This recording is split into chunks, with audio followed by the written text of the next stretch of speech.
YouTube, with the matchup now set in stone with the Mavericks defeating the Minnesota Timberwolves 4-1 in the 2024 Western Conference Finals, we officially have our 2024 NBA Finals matchup, and it is going to be the Dallas Mavericks versus the Boston Celtics for the 2024 NBA Finals matchup, Luka versus Tatum. In this video, I'm going to be giving my predictions on who's going to win this series. That'll be towards the end of the video. I want to talk about some X factors for the series, something that could really make an impact, in this series for both teams. I am so unbelievably excited for this series. Let me know down in the comment section if you guys are excited as I am. I can't wait for the finals, man. It's gonna be amazing. Couldn't have got a better matchup either. 2024 NBA Finals preview / predictions. Let's talk about it, folks. So first things first, before we get into all the X factors and predictions and stuff like that, I do want to just briefly congratulate both teams and say some really nice things about both of them, because at the end of the day, this is the hardest thing to do. Both of these teams deserve to be here. Both of these teams deserve to be honored and respected, and we should be all doing that. The Mavericks, really turning their season around halfway through the year this year. Wasn't so sure early on in the season if Luka and Kyrie was really going to work out the way we thought it could. You acquire some really big time role players in the deadline, and PJ Washington, Daniel Gafford, and overall, man, you just handle business throughout this playoff. So big clap, round of applause for the Dallas Mavericks, a silent one so you guys don't hear the clapping. Boston Celtics, I mean, what can't you say good about this team this season? I mean, Tatum and company, you acquire Drew Holiday and Kristaps Porzingis in the offseason, who we'll get to a little later, Kristaps. And this is, in my opinion, has been the best team in the entire NBA throughout the entire season. I mean, there's not a minute that went by, I don't think, where the Celtics weren't the best team, and they deserve to be here more than maybe anyone. Best regular season record, breezed their way through the Eastern Conference. Big round of applause for the Celtics, another quiet one, like I said. All that being said, all that great stuff, unfortunately for one of these teams, they're not going to be, carrying the Larry O'Brien trophy home with them, and we're going to have to determine in this video who that's going to be. What team will take home that Larry O'Brien trophy? Let's talk about some X factors for this series, right? So we're going to start with the Celtics because, they're going to have the benefit of the doubt, man. They're going to be favored in this series, no question about it. They have home floor. So we got to start with the Celtics, right? The biggest X factor for this series, no doubt for me from the Celtics standpoint, is going to be Kristaps Porzingis, his health and availability in this series. It's already said that Kristaps will be a game time decision, and it's yet to be determined whether he'll even play in game 1 of this series because of that calf injury that he sustained, I believe, in the latter part of the first round. So the thing to note about Kristaps, even if he comes back for game 1,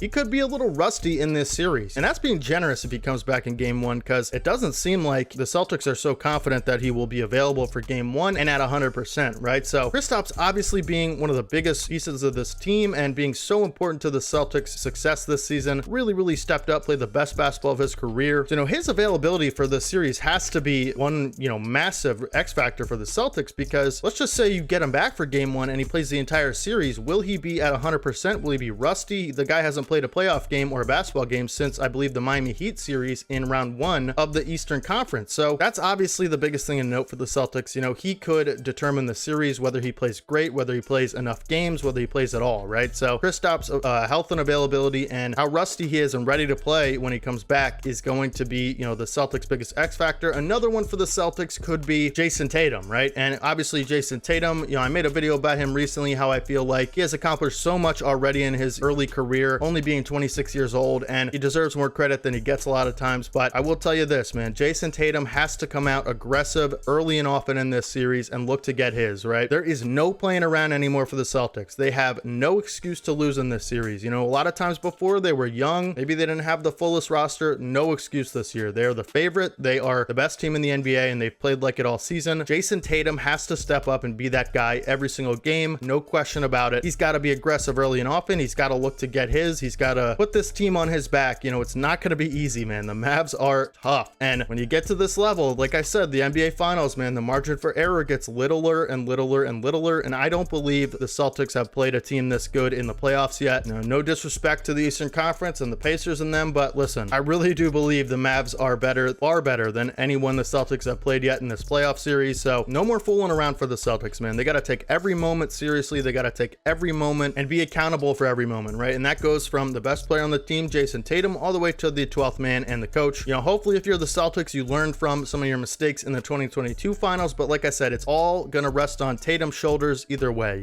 He's got to be the guy night in and night out, possession by possession. He's got to carry himself that way. And if he doesn't, I think the Celtics are in trouble. Another thing, I think could be an interesting thing to keep your eye on this series is Jaylen Brown's free throw percentage going into the series is super low in this playoffs. Currently throughout the playoffs, Jaylen Brown has played really well well. I'm not saying that he's averaged 20 points, 6 rebounds, 3 assists on pretty good shooting, right? Actually really good shooting, 54% from the field, 37 from 3. But listen, man, he's played 14 games. He's getting to the line 5 times a game and he's shooting 63%. It's got to be higher in this series. Just something I thought, could be something to note for this series. You'd like to see that at least around 75% for your second best player who gets to the line quite a bit. He's going to be attacking the rim all the time. So he's got to really be better from the free throw line if the Celtics want to, advance in these close games. I don't know how you keep someone on the floor late in games that is shooting that poorly from the free throw line that you expect to get there quite often. So, if there's a late game foul situation, you might have to take JB off the floor if he's not, increasing that free throw percentage. Just something to keep your eye on, something to note, like I said.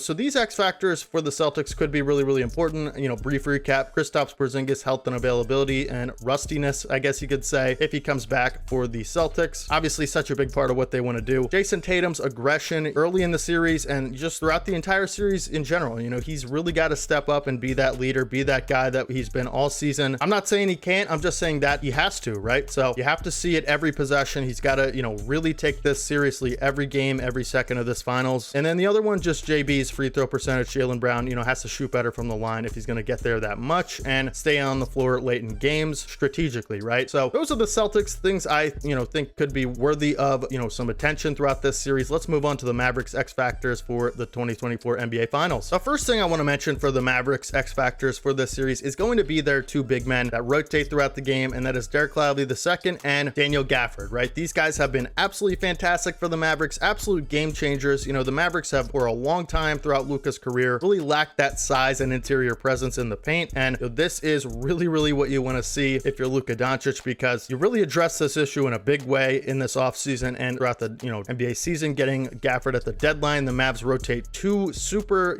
athletic centers that can protect the rim, go up for lobs, and they're active on both ends of the floor. The reason I put them into X factors is because I think they have more size and juice from the 5-man position than the Celtics, right? That is one of their advantages in my opinion, just on paper. As far as player profiles go, they have 2 athletic bigs, both pretty much legit 7-footers, and the Celtics don't have a body as big as that at all, right? Al Horford is a great defender and he's going to do a great job on these guys, no doubt, but he's just not as big or athletic as some of these guys. And I think, the centers playing their best is going to be a big key factor for the Mavs, because you can get a lot of offensive rebounds, if you can get a lot of block shots. Like I said, you can't give extra possessions to a guy like Luka or Kyrie. They're going to make you pay. And so the offensive glass is a big thing. And also, the Celtics, they like to drive and kick quite a bit. And I think having those 2 guys on the interior is going to be really, really helpful for the Mavs, because Tatum and Brown, on the way to the lane, they're unstoppable forces in the paint. Like I said, I think, just not having as big of bodies for the Celtics could be an issue. The centers, Gafford and Lively, have to play their best each game, because they are, like I said, the strong point matchup wise for the Mavs. The second X factor for the Mavs is PJ Washington. I talked about his role with the Mavs before in a video I made, but if you guys have been following the Mavs and their playoff run, Luka and Kyrie have been absolutely dominant. Maybe the best backcourt I've seen since, Clay and Steph, the Splash Bros in their prime. I mean, these guys are just putting up 50 combined easy every single night, and they're doing it in, they're hitting big shots, timely shots. They just have such good chemistry, and their firepower and explosion is just, it's insane. It's too much to deal with a lot of times. So my point is, it can't just be them against a team like the Celtics, right? You need somebody, a third guy, to step up. Say Luka's having a little bit of an off quarter or an off shooting night, or Kyrie is, or, just either, anything can happen, right? You need a third guy to come in and step up for the Mavs. It's got to be PJ Washington. He has done this successfully throughout, the postseason for the Mavericks, but it has to be him every single night. Like I said, if he can maintain his level of play throughout the playoffs that he's been doing, I think the Mavs are in a great spot, but my point is the scoring output has to come from somewhere else other than just Luka and Kyrie and the big men getting lobs and the wings, getting catch and shoot threes. It's been working, and it's, more effective than anyone else in the West, like I said, but I just think, there has to be someone else that can chip in a little bit of creation and a little bit of offensive punch other than Luka and Kyrie from game to game, and PJ Washington has to be that guy. And lastly, I mentioned this just a second ago, but Luka and Kyrie having their stellar play be on full display, and that rhymed, I didn't mean to do that, but Luka and Kyrie gotta continue what they've been doing, right? The Celtics have a lot of good perimeter defense. So did the Timberwolves. Didn't seem to matter as much as I thought it would, but the Celtics are pretty similar in that regard. They're gonna have a lot of big perimeter guys to throw at you that are excellent, all NBA caliber defenders, right? Drew Holiday, Derek White, Jayson Tatum, Jaylen Brown, right? The Celtics are so switchable, they're so long, and they're so athletic predict that, it could have an impact. I don't think it will as much as I thought because, I said that for the Timberwolves, who kind of have the same thing. It didn't really end up mattering. So Luka and Kyrie are just too good to, they're matchup proof pretty much, for me at least at this point, and it's hard to bet against them in the scoring department and just offense in general, right? The playmaking as well. So, Luka, and my point is Luka and Kyrie have to continue what they've been doing. That has been the formula to the Mavs' success as we thought it would be going into the playoffs, but they have to put up 50 a night combined every single night, set up the offense for everybody else,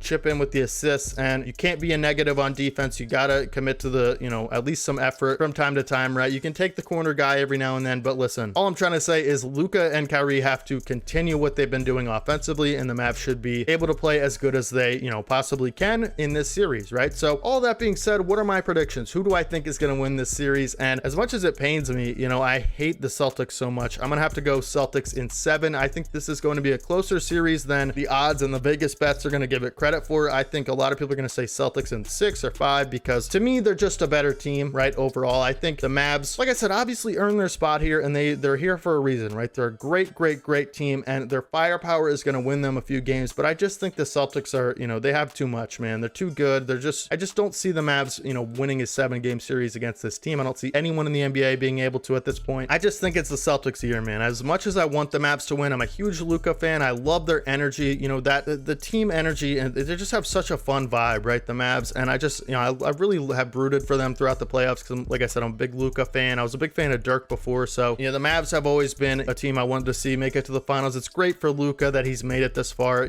early in his career, but I just don't think the team is good enough, for over a 7-game stretch. I could be wrong, and I hope I am because I hate the Celtics more than any team, but I have to be unbiased on this channel, you know what I mean? And I'm a Sixers fan, so the Celtics are our arch rival, and I hate that they're, this far and they're doing so great, but I got to give them credit where they deserve it, man. They're just a better team in my opinion. I expect them to have a close series, 7 games. Boston wins at home and takes home the Larry O'Brien trophy for the first time since 2008. Jayson Tatum will be finals MVP, and the Mavs will have to retool and regroup in the offseason. And listen, man, in my opinion, if you told me, going into the playoffs, the Mavs are going to make it to the finals, I would say, okay, I wouldn't have bet on that, but I could see it, obviously. I mean, you have one of the best players in the world, right? And they really got hot towards the end of the season, but maybe Dallas fans, might not want to hear this, but I actually mean this sincerely and genuinely. Like, I'm trying to make it a compliment rather than an insult. I do think the Mavs have maybe overachieved a tiny bit in this playoff run. And, if you told me they were going to 4-1 Minnesota, I don't know if I would have believed you, man. Minnesota looks so good going into that series. And like I said, they deserve to be here,